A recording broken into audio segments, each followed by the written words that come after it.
The first Muslim conquest of Jerusalem. Maybe, just maybe, the greatest story you will ever hear.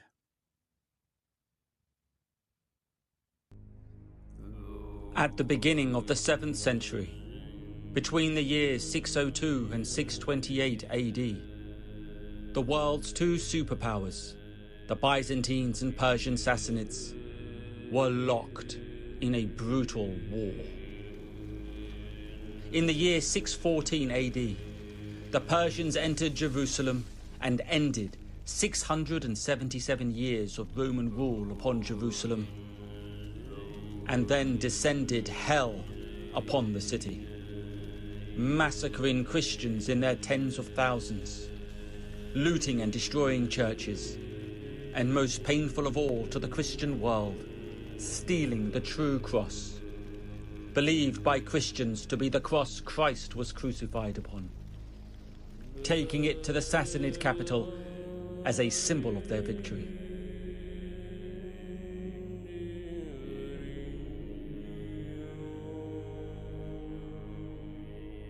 "15 years later, in 629 AD, the Byzantine Emperor Heraclius had wrestled Jerusalem back under Byzantine control and had reclaimed the true cross. But in this war between the Byzantines and Persians, truly there were no victors.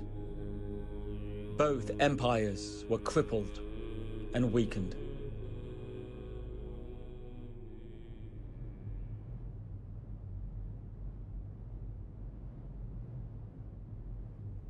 But unbeknownst to these two colossal empires, whilst they were busy destroying one another, to their south, a weighty message was being delivered in the Arabian Peninsula. In the year 610 AD in Mecca, the prophethood of Muhammad ibn Abdullah had commenced. A'udhu billahi minash shaytanir rajim.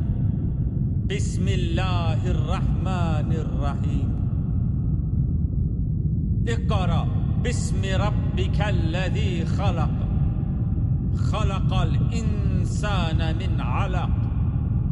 Iqra wa rabbukal akram. Over a period of 23 years, the Archangel Gabriel delivered the direct speech of God to Muhammad. The Quran, meaning the recitation, that called humanity back to its primordial path, the path all the prophets of old had called their people to, pure monotheism, submission to God. By the time of the prophet's death, in the year 632 AD, a spiritual, religious, cultural and political tidal wave had transformed the Arabian Peninsula, uniting it under the first Islamic state.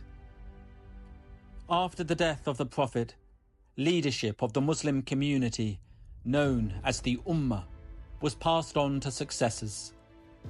These successors were known as the Caliph.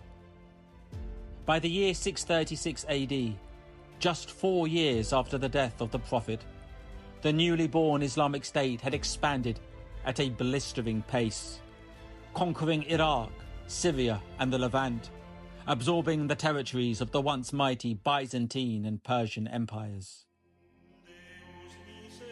That same year, knowing what was coming, the Patriarch of Jerusalem, Archbishop Sophonius, was deeply worried that the Christian community of Jerusalem and their sacred sites may suffer the same fate as they did at the hands of the Persians, and secretly sent the true cross to Constantinople. In the year 637 AD, the Caliph of the Islamic State was the fierce, loyal companion of the Prophet, Umar ibn al-Khattab, whose Muslim army had encircled Jerusalem, laying siege to it for 4 months. Despite keeping a brave defense of the city, Sophonius knew that the situation was unwinnable and would negotiate the surrender of Jerusalem with the Muslim commanders laying siege to it. Sophonius would agree to surrender the city on the assurance that his Christian community would be protected, and one more condition: that if the Caliph wanted the city, he must come and take it himself. So the Caliph obliged, and would do so in a manner that would immortalize this story. Wearing a simple white garment that had been mended and patched multiple times, the Caliph embarked on the 2-week journey, not with an army, nor with pomp or ceremony, just himself, a servant, and a camel, that the 2 men would take equal turns in riding. When the Caliph reached the Muslim military base in northern Syria, in the town of Al-Jabiyah, he met with the senior Muslim commanders, including the Honorable Abu Ubaidah ibn al-Jarrah, who looked upon his Caliph dressed in such desperately humble clothing. Concerned that the people of Jerusalem would not take the Caliph seriously, Abu Ubaidah suggested that perhaps the Caliph wear something more suitable for such a momentous occasion. The Caliph responded, "Verily, we were a disgraceful people, and Allah honored us with Islam. If we seek honor from anything besides that with which Allah has honored us, Allah will disgrace us." From Al-Jabiyah, the Caliph, now joined by his senior commanders, continued his journey to Jerusalem. On the day Jerusalem was expecting the arrival of the Caliph, thousands of people came out and lined the city streets, anticipating the visitation of the world's most powerful man.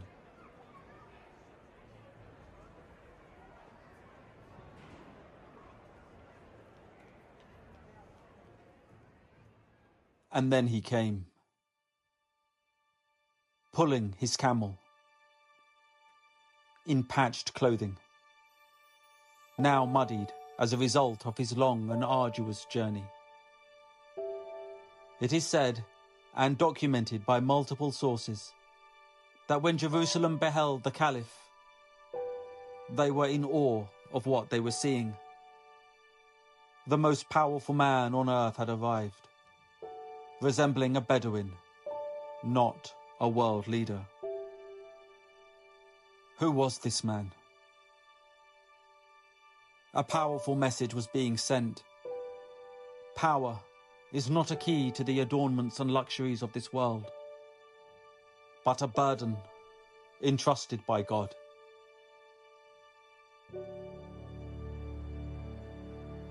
When Sophonius and the Caliph met, the Archbishop, like all of Jerusalem, was paused in disbelief as he gazed upon a man who was to be the protector of his flock. Sophonius handed the keys of Jerusalem over to the Caliph and signed a pact known as Umar's Assurance that guaranteed the safety of Christian lives, their churches, their crosses, in return for the payment of the jizya, a tax applied to non-Muslims that was less than the zakat, the obligatory payment upon Muslims. After the pact was signed, Sophonius walked with the Caliph to the holiest site in Christendom, the site in which Christians believe Christ was crucified, buried, and arose from the dead, the Church of the Holy Sepulchre. Sophonius handed over the keys of the church to the Caliph, after which the 2 men went inside. But whilst in the church, the Muslim call to prayer was sounded. Allahu Akbar, Allahu Akbar, Allahu Akbar, Allahu Akbar, Ashhadu an la ilaha. Sophonius, who by now had learned of the striking similarities between these 2 faiths, made the most heartwarming of suggestions: that the 2 men pray together, side by side, in the Church of the Holy Sepulchre. "No," said the Caliph, stunning Sophonius. The Caliph with the enormity of his foresight, knew that if he were to pray in the church, his Muslim descendants would claim ownership over it. The Caliph did not want this. He wanted the Church of the Holy Sepulchre to always be for Christians. And so the Caliph agreed to pray with the Archbishop 100 feet opposite the Church of the Holy Sepulchre. After the two men had finished praying, the Caliph requested of the Archbishop to take him to the Temple Mount. The Temple Mount holds great significance for Muslims and Jews. It is at this location that the Prophet Muhammad, peace be upon him, led all the prophets in prayer before ascending to each of the levels of heaven until he spoke with God directly. For Jews, it is the site of the foundation stone, the location in which Jews believe the creation of the world began, and the two Jewish temples. In the year 70 AD, the second Jewish temple was destroyed by the Romans, who for the last 500 years transformed this blessed site into a wasteland. When the Caliph beheld the Temple Mount, he not only discovered the desecration of this sacred site by the Romans, but shockingly also learned that Jews had been prohibited from living and worshipping in Jerusalem for the last 500 years, since their expulsion by Emperor Hadrian in 135 AD.